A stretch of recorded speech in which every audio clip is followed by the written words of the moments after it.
Hey everybody, how's it going? It's Dr. Cindy Stark here, coming in live every Tuesday at 10 a.m.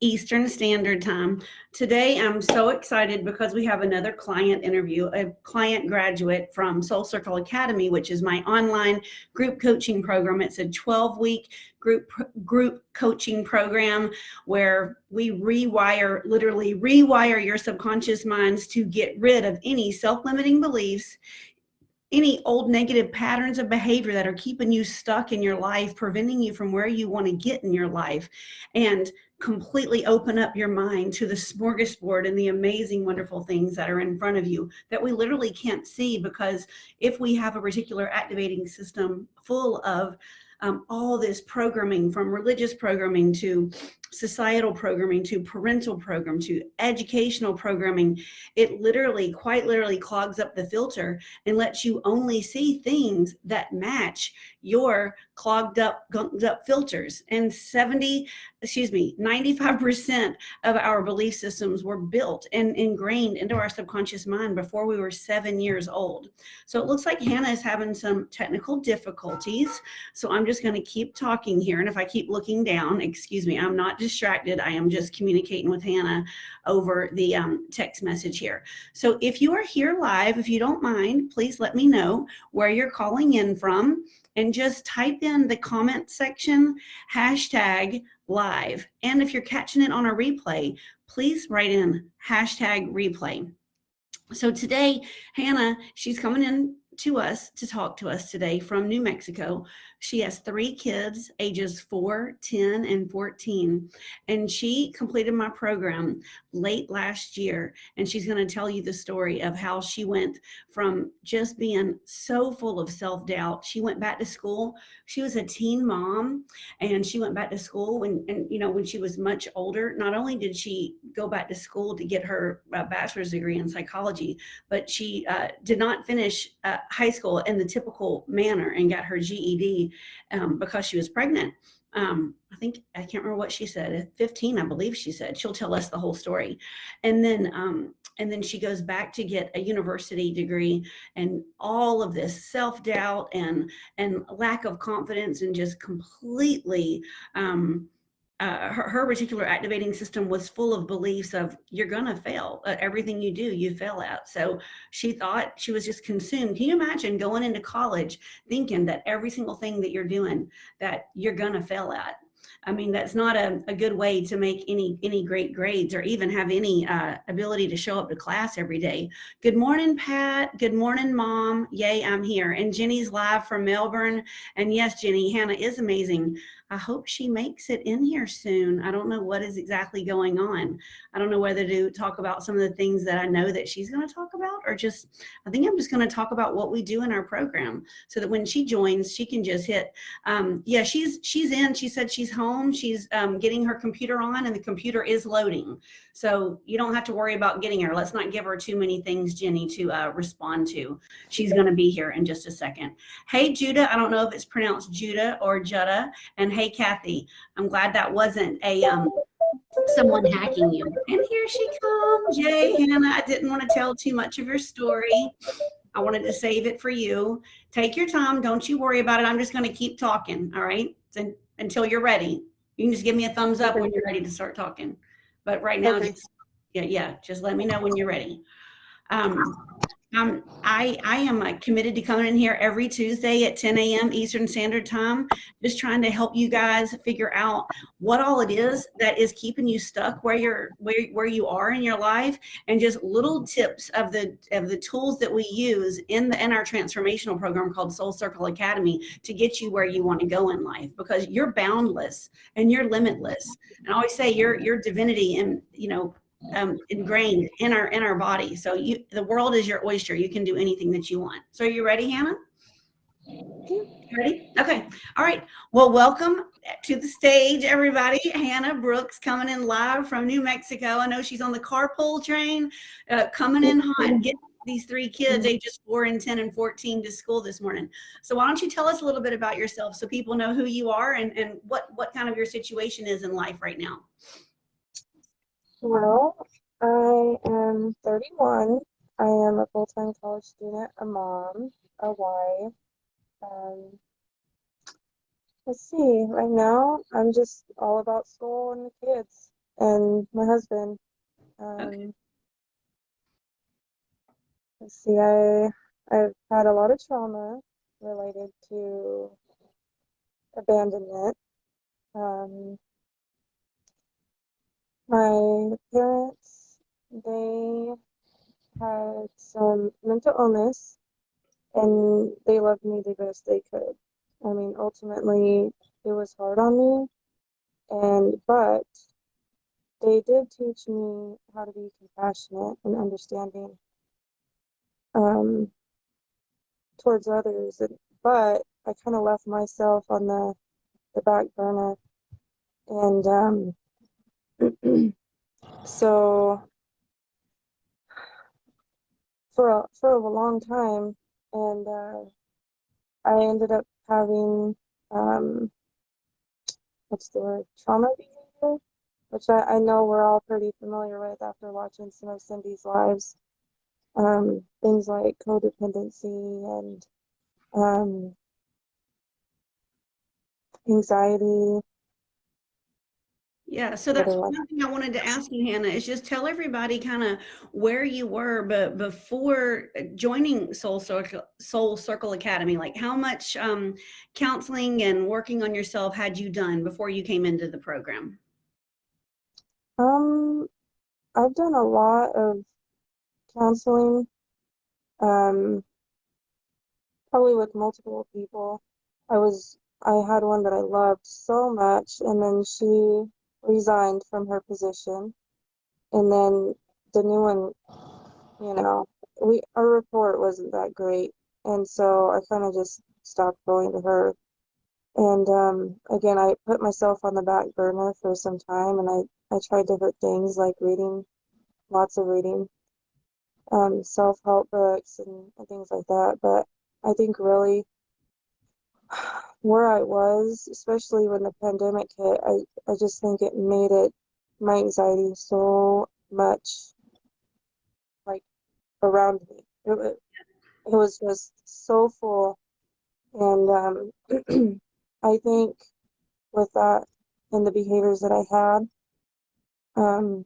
like, withdrawal, wasn't really present, and that to, to me, it hurts the kids most, and my husband, and I didn't want that anymore.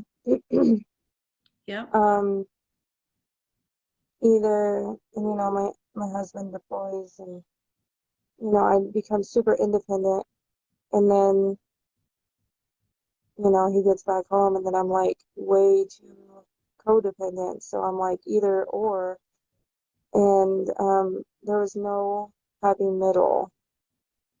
And that's how it really was, anyways, from the time, my childhood when I had to learn to basically raise myself and be so independent. Right. I didn't, I didn't have a chance to, I don't know. And then I wanted love, so I think that's where the codependency comes from, because it's like I wanted to feel love, but how do I get that love? I didn't know how to get it, or you know, show Give it it. either. Yeah. You But didn't know how to give it or receive it. yes, and so I think, I don't know, it was really hard, before. I didn't, I thought for a long time that I had to do what someone else wanted me to do to get love. Yes. Yeah, I think so many people who experience childhood trauma are like that, because what you're doing is you're kind of gauging just how messed up things are around you, and you're trying to adapt and morph yourself into some sort of a role that's not even yourself, just trying to get that love so that you'll get the things that you need to survive, you know? So tell us what was you've really kind of already gone over what was how was the trauma keeping you stuck because you were looking for love in all the wrong places. You were feeling negative in your self-talk, and you know, making yourself abandoned by not given love either, and because you saw no other way. So why don't you tell us a little bit about any fears you had of joining this program to try to get out of this cycle? Um, I think with anything new, it's fearful and uncomfortable. Like getting uncomfortable is the hardest thing to do. As I was telling you before, like I just my mind wanted to keep me where I was. Yes. And I think part of it was why are you gonna do this? It's not gonna work, you know. And then the other part says, well, I gotta do it. I gotta do something. Mm-hmm. And, I gotta do it for my family, especially for myself. Gotta give it a shot. Yeah, I remember you telling me that you thought that you might be too messed up for this to work for you, Yeah. and that you were worried, will this work for me? And I think Yes. that's just like everybody feels that way. And you have to believe in yourself enough to know that you're worth it. And you just kind of jumped in, you know, with all 4 feet, as I say, and you just started doing the work. And within 6 weeks, you had done every single one of your clearings, and it was just so magical to see just how much change was happening. I would say, what do you think? And Jenny's asking you, when did you start to feel different or lighter? Don't you think you started noticing differences like right away? Oh yeah. I remember, you know, in the beginning whenever I was clearing, I think my mom was the first one. And I did her 3 times, and I think each time brought on something new. And and at the end of it, I realized that it wasn't it wasn't my mom. Like it was in a sense, but it wasn't her fault. You Yeah. know. Um and I think that's where my breaking point was, where it was like, huh, it had nothing to do with her or me. And I think from then on, that's kind of how I went in with all my clearings. It's like, okay, you know, things happened, our feelings got hurt, my feelings got hurt, and it just, I never knew certain things weren't normal. Yeah. So, Well, um, oh, so I'm not, I didn't mean to interrupt you. Go ahead. oh, you're fine. Okay. I was just wanting you to tell everybody what was the difference between the kind of healing that you got in the Soul Circle Academy versus other kinds of counseling that you had gone through? I think the biggest difference is the accountability. Um, Now, don't get me wrong. I loved my counselor that I had. She was pretty good about accountability type things, but the group holds more accountability because, you know, if I was having a difficult time, I could just reach out. I didn't have to wait till our weekly video call. I could just reach out to somebody. Yep.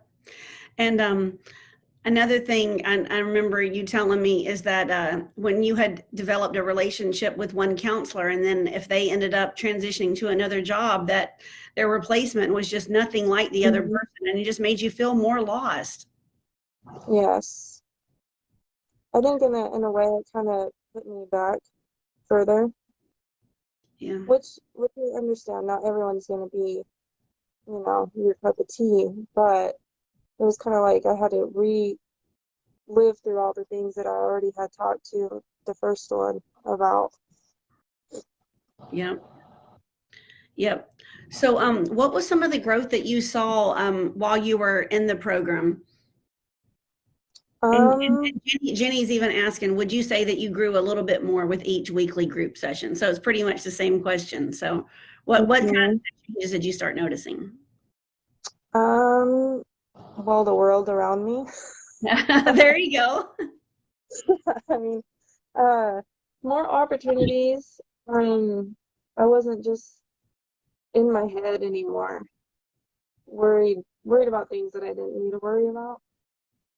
Um, you know, going back to school and then going into, I had received my associate's degree and then going to the university, that was huge because I was like, there's no way I can do this. I'm old.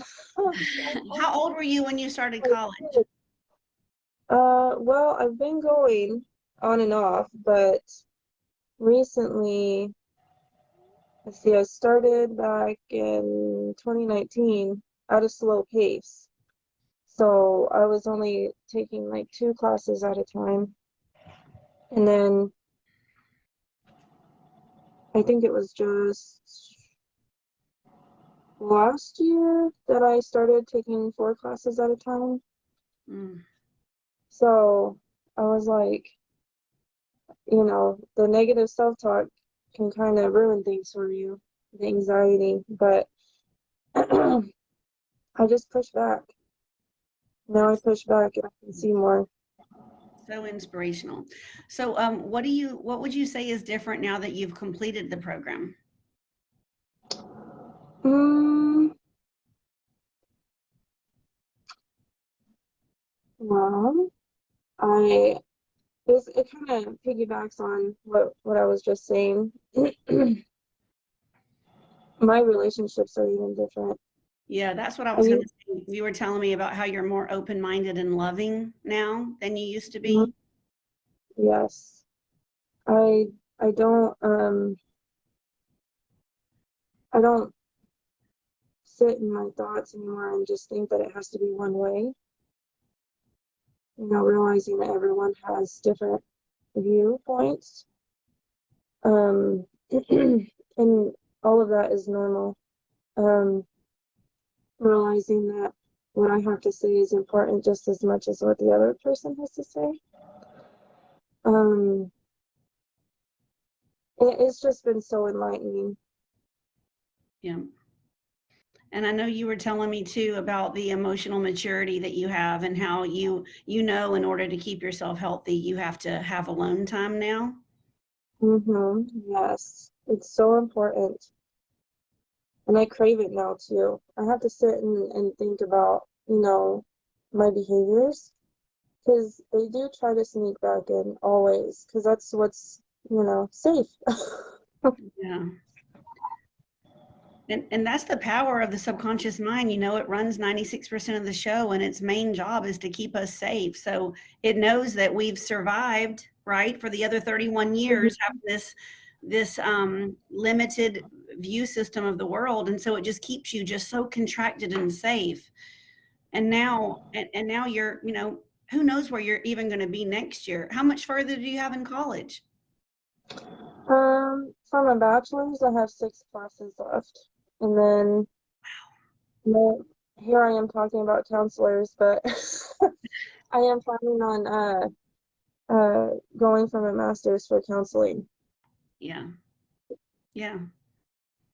And and this is I coming from can, a girl who was a teen mom and thought, that nothing, I don't know. Why don't you tell us what you thought was going to be available for you in your life, just from your childhood, and how different that is from what you're now saying. You're getting a master's in psychology and you're going to become a counselor, just like that.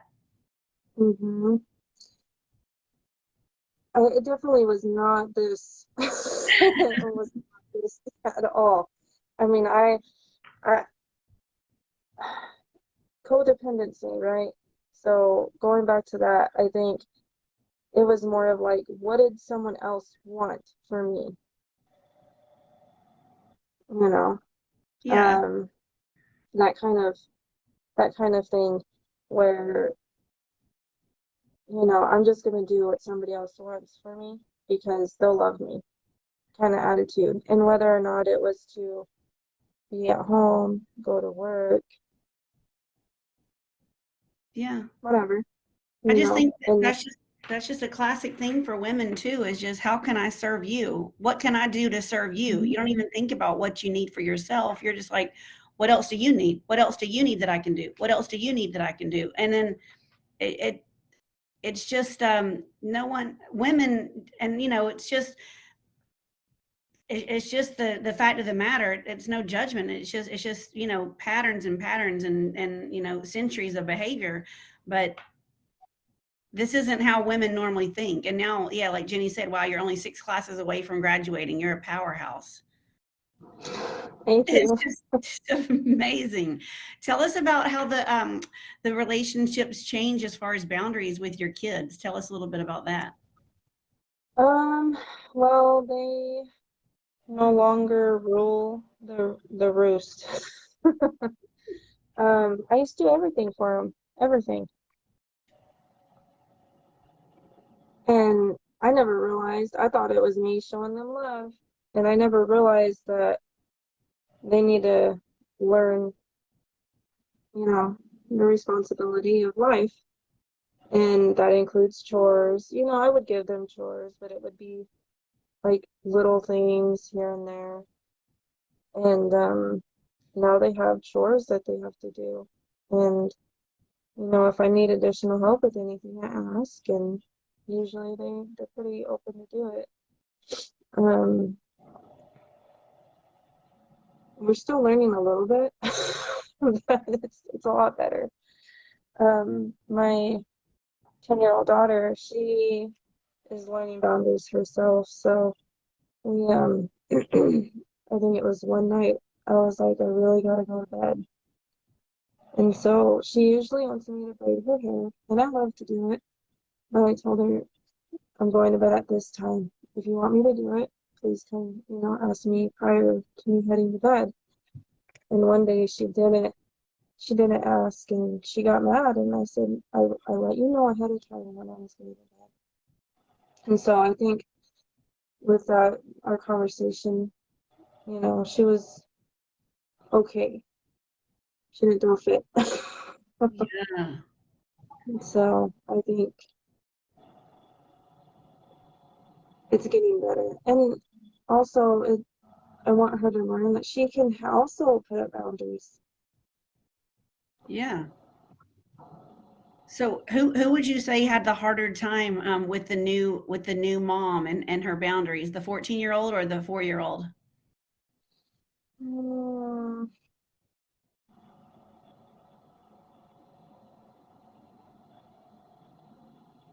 uh, I don't know, really. Um, I have Kaylee on a pretty good routine. Um, but with John, he's pretty go with the flow, so I just remember hasn't really. one time on one of our group counseling, on one of our group sessions, you were telling us how it was so hard for you to, there was a punishment if he didn't do what you told him to do, which was, I think he was going to get his phone taken away or a video game or something. Oh yes. Yeah, but Um, that's more or less me, not mm, necessarily him.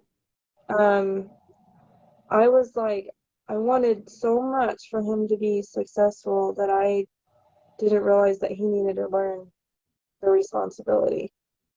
So, um, I ended up at that time swapping out his smartphone for a flip phone instead.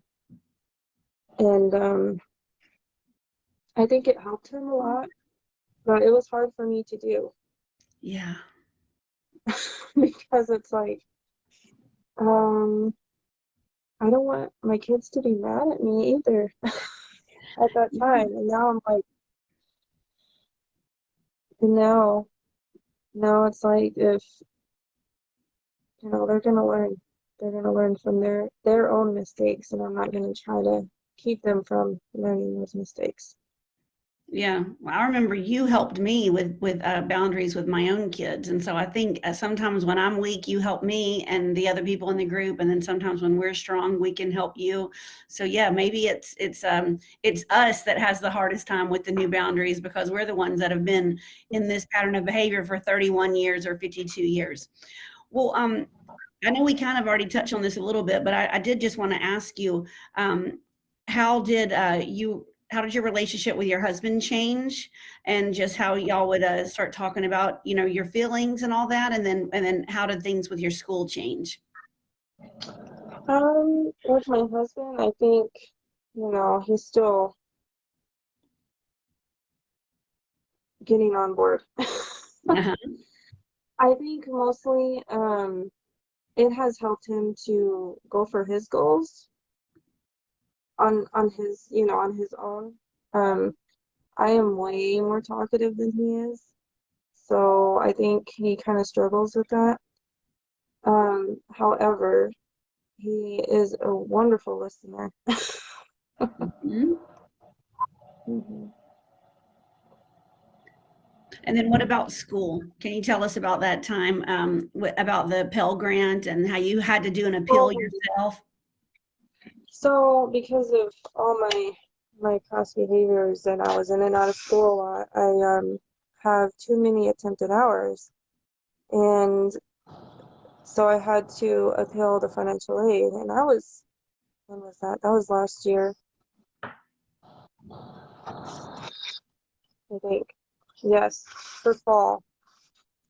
So I had to go through the process of appealing, and you know, that self-doubt started hitting because you have to write an essay and kind of explain all the circumstances, and it's like I don't know how to go about, you know, expressing my case here, but I think a lot of that negative self-talk tried to creep back in. So I just sat down and started journaling about it. And then it hit me. It was like, you gotta try, because if not, you're not gonna be able to go to school. Um, you know, university level does cost a little bit more than, you know, community college. And so getting sitting down to write that essay was actually easier after I journaled, and then sending all the information in and then getting the response back, because it took a while. I was like, my classes are sitting here, there's money posted that needs to be paid, and and so I sat there and waited, and I'm like, okay, you know, just breathe. And finally I got the notice saying that it was approved.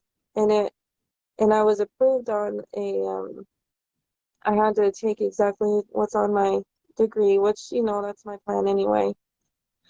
And so I got it. And you know, I kind of think it was more or less them making sure that, you know, as receivers of the Pell Grant, that you're aware of uh, the the funds, that you're aware of the circumstances that happened to you. What can you do to make it happen for yourself? And kind of like a contract Right. in a sense. So I kind of, like, with that thought process, I kind of realized that, you know, I put in my essay that, you know, I had finished my associate's degree and I was just transferring over. I I got, you know, my GPA was like 3.25, It's incredible. and once you know, I don't know. Once I got that approval, I was like, oh my gosh. I just I had remember to wait. we were holding you because that there was a chance you might lose your funding, and you're sitting here as a single mom. I'm not a single, a stay-at-home mom, excuse me, a stay-at-home mom with 3 kids, and you're Mhm. just trying to get that Pell Grant so that you can finish your degree, and then you realize just how many people around you give up when it gets to things like that. And you fought for Yeah, yourself, and you wrote that appeal letter, and we were just like so happy for you. And you know, old Hannah just would have said, "Oh well, I lost my grant," you know, and but you fought for it. I just think that was one of the shining moments of you in our program. Well, Hannah, we only have about 30 more seconds here. I just wanted to ask you if you had anything to say to anyone who was on the fence about booking a call and joining the program to get to the best version of themselves, to design a playbook specifically designed uniquely for them. Oh my gosh. I think, you know, just do it. I mean, your whole